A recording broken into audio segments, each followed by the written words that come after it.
नमस्कार दोस्तों, आप क्राइम देख रहे हैं। बात करते हैं नोएडा की। नोएडा में एक बार फिर पुलिस की लापरवाही सामने आई है और इस मामले में जो नोएडा की पुलिस कमिश्नर लक्ष्मी सिंह ने 5 पुलिस वालों को सस्पेंड कर दिया है। दरअसल ये वाकया बेहद डरावना है। ये एक शख्स है जिसका नाम है मेहंदी हसन। उसकी हत्या की जाती है। 2 लोगों पर आरोप लगता है। वो उसको घसीट कर, आप सोचिए, पहले हत्या की, उसके बाद बाइक पर घसीट कर उसकी लाश को थाने के अंदर फेंक जाते हैं, वहाँ से फरार हो जाते हैं। बाद में पुलिस ने उन्हें अरेस्ट किया। हालांकि सरेंडर की बात भी आ रही है और मुठभेड़ की बात भी आ रही है। फिलहाल पुलिस जांच कर रही है। लेकिन कैसे, आप सोचिए, बदमाशों की हिमाकत नोएडा में बढ़ गई है। ये उसकी एक बानगी है। अब पुलिस का सख्त एक्शन हुआ है, लेकिन सवाल ये उठता है कि अगर ये घटना शुरुआत में रोक ली जाती, यानी कि जब 2018 में घटना हुई थी, उसका ये रिएक्शन माना जा रहा है। दरअसल उस वक्त आरोप लगा था मेहंदी हसन पर ही कि उसने अनुज के पिता की को बुरी तरह पीटा, लेकिन पुलिस ने उस वक्त मामला रफा दफा कर दिया। अब अनुज और उसके भाई ने इस वारदात को अंजाम दिया। बहुत ही जबरदस्त घटना है और इससे इसका अगर जो फुटेज देख एक तरह लेंगे, से कानून और व्यवस्था तार तार हो गई है इस पूरी घटना को लेकर। ये देखिए, ये खबर तो वैसे 3 दिन पुरानी है, लेकिन ये हम इसलिए इम्पोर्टेंट है अभी ये बताना और इसे लेना, क्योंकि इस खबर ने सबको हिला दिया। जिसने इस वीडियो को देखा, आप समझिए, पहले मेहंदी हसन जो आदमी जिसे मारा गया, उसे चाकू से मारते हैं अनुज और उसका भाई। चाकू से मारते हैं। चाकू से मारने के बाद रस्सी से उसका पैर बांधते हैं। पैर बांधने के बाद अपनी गाड़ी पे, उस बाइक पे उसको रस्सी बांधते हैं और उसको 1.5 किलोमीटर तक घसीटते हैं। कहाँ थी नोएडा पुलिस उस समय? सो रही थी। तो अभी तो एक्शन हुआ इस मामले में। कमिश्नर ने जो एक्शन लिया है हाँ, 5 पुलिस कर्मियों पर, क्या नोएडा में इस तरह की पुलिस हुई? मुझे याद है लक्ष्मी सिंह जो कि पुलिस कमिश्नर हैं, उन्होंने भी हाल ही में बिल्कुल 30 से ज्यादा अफसरों को कारण बताओ नोटिस भेज दिया था, कुछ को सस्पेंड कर दिया था। तो आखिर नोएडा में किस तरह की पुलिसिंग हो रही है? क्या बदमाशों के हौसले बुलंद है? नोएडा उत्तर प्रदेश में ही है और उत्तर प्रदेश में कहा जाता है कि योगी राज है और बुलडोजर जो है चला दिया जाता है, आरोपियों के खिलाफ एनकाउंटर कर दिया जाता है। लेकिन ये नोएडा में क्या हो रहा है? क्या यहां कानून और व्यवस्था की धज्जियां नहीं उड़ाई जा रही? इस घटना के बाद तो यही साफ हो गया। और कुछ ही दिन पहले, एक दिन पहले एयर इंडिया वाला कांड हो गया, जिसको आके गोली मार दी, एक जो गैंगस्टर के भाई से ताल्लुक रख रहा था। मतलब लगातार 2-3 दिन ऐसी बड़ी वारदात होना अपने आप में। और चिराग जी, अब ये घसीटा और इनकी हिमाकत देख लीजिए इन आरोपियों की। इन्होंने पुलिस स्टेशन में ले जाके बॉडी फेंक दिया वहां। यानी कि उनको डर ही नहीं है पुलिस का। बिल्कुल डर नहीं है।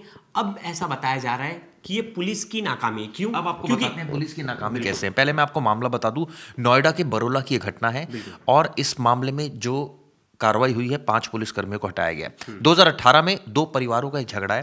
पहले मेहंदी हसन ने हमला किया अनुज के पिता पर, उसके बाद अब जो घटना हुई है 2-3 दिन पहले, मेहंदी हसन को मार दिया गया है। उसके बाद उसकी बॉडी को रस्सी से बांधकर, आप सोचिए, बाइक से घसीटते हुए थाने के बाहर फेंक दिया गया। सवाल ये उठता है कि जब फेंका गया, पुलिसकर्मी क्या कर रहे थे? क्या उनको दिखा नहीं? कितनी देर बाद दिखा? उन्होंने क्या रिएक्शन किया? ये ऐसे तमाम सवाल है जो आप खड़े हो गए। हालांकि आरोपियों को अरेस्ट कर लिया गया है। ये कहा जा रहा है कि मुठभेड़ है, लेकिन बहुत सारे लोग बोल रहे हैं कि सरेंडर किया है। फिर पुलिस का दावा है कि हमने उन्हें एनकाउंटर करके पकड़ा है, उनके मुठभेड़ हो गई पुलिस से। पुलिस ने पैर पे, जो फिर नोएडा पुलिस जो हमेशा पैर पे गोली मारती, पैर पे गोली लगी और उन्हें पकड़ लिया है। चलिए, वो जायज़ है। आरोपी को कैसे पुलिस को ठीक करना है वो ठीक करे, लेकिन जब कानून व्यवस्था की बात आती है और आपकी सिटी में ऐसी दहशत निर्माण हो जाता है, कोई आदमी, वो ऐसा कहा जा रहा है, जो पक्ष है जिसके तरफ से, जो अनुज लोग हैं, उनके घर के वालों की तरफ से कहा जा रहा है कि पुलिस की नाकामी है। पुलिस ने अगर 2018 में जब उनके पिता को किसी ने मारा था, अगर स्ट्रिक्ट एक्शन लेती, उस टाइप पे ठीक से एक्शन वो लेती, बात तो है ही, लेकिन दूसरी नाकामी तो ये है ना कि थाने के अंदर लाश फेंक कर चले गए या बाहर फेंक कर चले गए कहीं भी, उसके बाद पुलिसकर्मियों को कोई रिएक्शन नहीं। ऐसे थोड़ी 5 पुलिसकर्मियों को सस्पेंड किया है। इस मामले में तो नोएडा पुलिस ने एक तरह से आरोपियों को गिरफ्तार भी किया है, उसके बावजूद पुलिसकर्मियों को क्यों सस्पेंड कर दिया गया? क्योंकि शुरुआती तौर पर पुलिस की लापरवाही सामने मुस्तैद नहीं थी। उन्होंने देखा होगा उस समय, जो यहाँ की पुलिस कमिश्नर है, उन्होंने पूरा असेस किया होगा थाने में उस वक्त कितने लोग थे, क्या कर रहे थे पुलिस वाले, कितने पुलिस वालों ने देखा था, उसके बाद क्या कार्रवाई की गई आरोपियों को पकड़ने के लिए, कितने समय के बाद आरोपी पकड़ गए, तमाम ऑब्वियसली डिटेल निकाली। इसमें पुलिस वाले सस्पेंड नहीं होते। अगर ये हत्या किसी घर में हो जाती, हर घर के बाहर पुलिस वाले नहीं खड़े रह सकते, ये भी बोला जाता है, वो बात सच है। लेकिन कब, जैसे हम कंजावला कांड में देख रहे थे, जैसे उस लड़की की बॉडी को घसीटा गया था 2-4 किलोमीटर, इसमें भी 1.5 किलोमीटर तक बॉडी को घसीटा गया है। उस टाइम पर उस आसपास में पुलिसिंग नहीं थी, क्या मौजूद नहीं थी या एक्टिव नहीं थी पुलिसिंग? क्योंकि नोएडा पुलिस की आप गाड़ी रात को निकलोगे, मेरे घर से, मैं सेक्टर 19 के आसपास के जितने इलाके, जो मेन सेट है, आपको हर थोड़े थोड़े दूर पे हमेशा पुलिस दिखेगी। तो ये जो घटना हुई है सेक्टर 49, क्या यहाँ ये भी पुलिस मुस्तैद रहती है, तो लेकिन फिर ये क्या हुआ? फिर ये कैसे हो गया, ये अपने आप में बहुत बड़ी बात है, क्योंकि वहाँ भी पुलिस मुस्तैद रहती है। ऐसी झूठ बात नहीं है कि हर बार मैं बोलूँ कि पुलिस, वहाँ भी पुलिस मुस्तैद रहती है। मैं अपने घर से बता रहा हूँ जहाँ 122, अरे भाई, थाने के अगर बाहर या अंदर कोई इस तरह से लाश नहीं फेंक के थी चला उस जाए, उस टाइम पुलिस कहाँ थी मुस्तैद पुलिस? नहीं थी। कहाँ थे वही- चौकी वही- इंचार्ज? कहाँ वही थे? बस- कहाँ थे बस बाकी पुलिस इसी- वाले? इसी की वजह से वो पुलिस उस टाइम पे मुस्तैद नहीं थी, इसलिए कमिश्नर ने इतना अच्छा एक्शन लिया। और एक्शन ज़रूरी भी होता है बहुत बार, क्योंकि एक्शन का ही रिएक्शन होता है। आज पुलिस बहुत एक्टिव है। मैं जब से देख रहा हूँ ट्रैफिक पुलिस वालों को, जब कमिश्नर ने इन्होंने सबको लाइन हाजिर किया था, तब से ट्रैफिक में जब जाता हूँ, शाम को देखता हूँ सेक्टर 16 पे, तो यार बहुत अच्छे, मतलब बहुत अच्छे तरीके से चल रहे हैं। तो ऑफिसर का, जो अपर लेवल के ऑफिसर होते हैं, उनका स्ट्रिक्ट होना बहुत ज़रूरी है, क्योंकि तभी आप कानून व्यवस्था को उस पर रख सकते हो कि बरोबर सब मेंटेन करके। नहीं तो फ्री हैंड दे दिया तो पता चला चौकी इंचार्ज है ही नहीं, पुलिस वाले हैं लेकिन नहीं। नोएडा तो उत्तर प्रदेश में आता है, उत्तर प्रदेश में योगी राज है, यहाँ की पुलिस इतनी इनएक्टिव कैसे हो सकती है? और नोएडा तो हब है, यहाँ पर आप देखिए बिल्कुल। कितना बिजनेस एक्टिविटीज होती हैं, कितनी ज़्यादा यहाँ पर मॉल्स हैं, कितने ज़्यादा यहाँ पर ये कहा जाए कि आईटी कंपनीज हैं, तमाम मीडिया चैनल्स के सारे ऑफिसेज नोएडा में हैं। और उसके बावजूद अगर नोएडा में इस तरह के हालात पैदा होंगे, कानून और व्यवस्था की धज्जियां उड़ेंगी, तो सवाल तो पूछा ही जाएगा ना। और ठीक है, एक्शन लिया है, लेकिन सवाल ये उठता है, क्या गारंटी है कि आगे इस तरह की घटना नहीं होगी?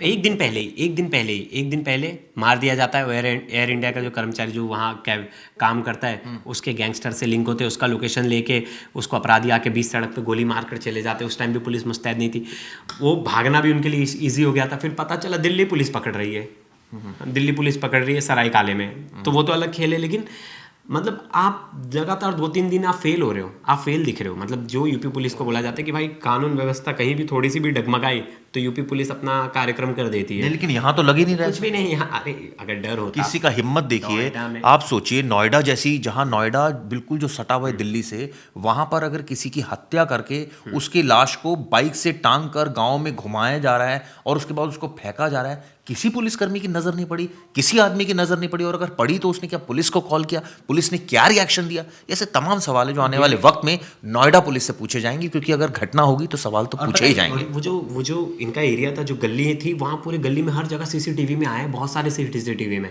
तो एविडेंस तो बहुत है। उस एरिया में दहशत कैसे होगी? चिराग जी सोचिए, अगर कल को ये लोग बेल पे बाहर आ जाते, कुछ भी आ जाते, तो उस एरिया में कैसी दहशत हो जाएगी? ये लोग तो बहुत बड़े गुंडे बन चलिए, गए। पुलिसकर्मी तो हटा दिए गए हैं, सेक्टर 49 के चौकी इंचार्ज को हटा दिया गया है, अनुज कुमार सैनी को बनाया गया है। लेकिन सवाल ये उठता है कि क्या नोएडा में पुलिसिंग सुधरेगी या नहीं सुधरेगी? ये सबसे बड़ा सवाल है। ये वीडियो कैसी लगी जरूर बताइएगा। धन्यवाद।